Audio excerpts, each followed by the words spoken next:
Hello, welcome to Business. My name is Darryl Kwao. There appears to be some disagreement between the Public Utilities Regulatory Commission and new ECG owners over the determination of new tariff levels.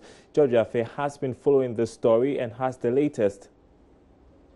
Cited by Joy Business shows the new owners wants the utility tariff review to be strictly influenced by the rate-setting guidelines that was agreed with them when the takeover agreement was signed last year.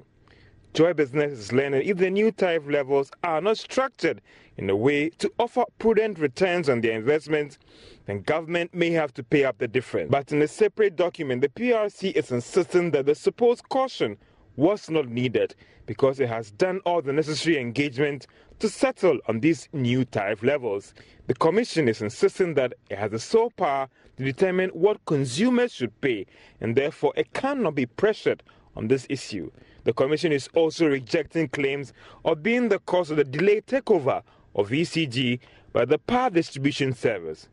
But for some, the development is worrying, as it could cost the country in drawing down all the funds under the Millennium Challenge Compact. This is because it has to complete the takeover way before March 6, 2019. However, the parties are optimistic of a deal could be reached within the next few weeks for ECG's takeover to be completed. But the question is, what are the right levels of utility tariffs? And what about the ability of consumers to pay?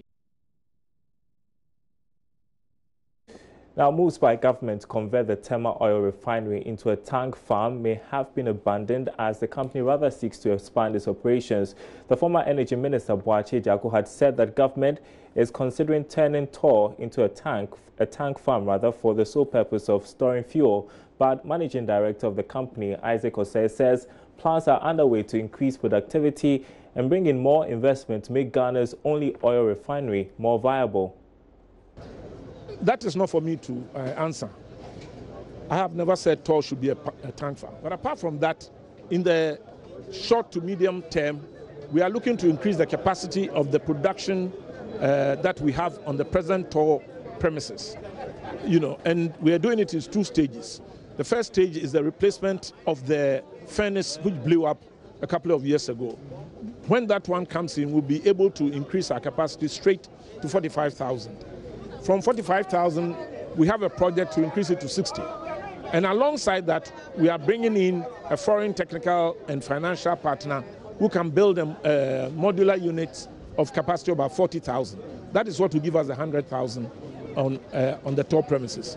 But as to the participation of the foreign entity, a lot of it depends on our government. Is it your plan to ensure that Tor is able to refine crude that will meet the demands of the nation? Yes, I mean we do produce that already. We are already refining 10 crude. We are refining Bolly Light for the market. As we speak, people are tracking our products which we have produced from the market. And then once the refractory material comes and we deal with it this week and next week, we start cracking, and then you get what you call super and LPG.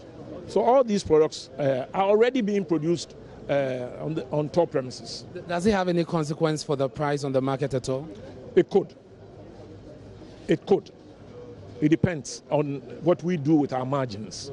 And there's plenty more business news in about 20 minutes on the marketplace. Stay with us. The news returns after this break.